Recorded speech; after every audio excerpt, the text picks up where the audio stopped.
किसी गांव में एक साधु रहता था। वो जब भी नाचता तो बारिश जरूर होती थी। अतः गांव के लोगों को जब भी बारिश की जरूरत होती तो वे लोग साधु के पास जाते और उनसे अनुरोध करते कि वे नाचें, और जब वो नाचने लगते तो बारिश जरूर होती थी। कुछ दिनों बाद 4 लड़के शहर से गांव में घूमने आए। जब उन्हें यह बात मालूम हुई कि किसी साधु के नाचने से बारिश होती है तो उन्हें यकीन नहीं हुआ।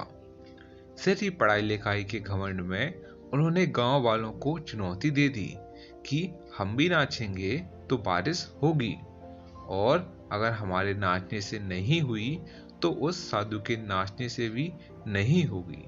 फिर क्या था, अगले दिन सुबह सुबह ही गांव वाले उन लड़कों को लेकर साधु की कुटिया पर पहुंच गए। साधु को सारी बात बताई गई। फिर लड़कों ने नाचना शुरू कर दिया। आधे घंटे बीते और पहला लड़का थक कर बैठ गया, पर बादल नहीं दिखे।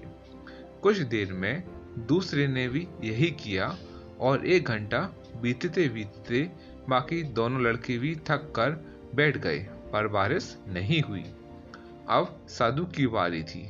उसने नाचना शुरू किया। 1 घंटा बीता, बारिश नहीं हुई। साधु नाचता रहा। 2 घंटा बीता, बारिश नहीं हुई, पर साधु तो रुकने का नाम ही नहीं ले रहा था।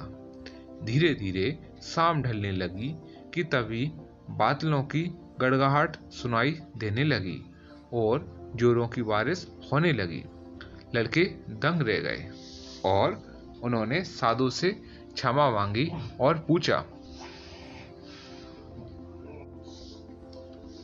बाबा भला ऐसे क्यों हुआ कि हमारे नाचने से बारिश नहीं हुई और आपके नाचने से हो गई? साधु ने उत्तर दिया, जब मैं नाचता हूँ तो 2 बातों का ध्यान रखता हूँ। पहली बात, मैं यह सोचता हूँ कि अगर मैं नाचूंगा तो बारिश को होना ही पड़ेगा, और दूसरी यह है कि मैं तब तक नाचूंगा जब तक कि बारिश न हो जाए। दोस्तों, सफलता पाने वालों में यही गुण होता है।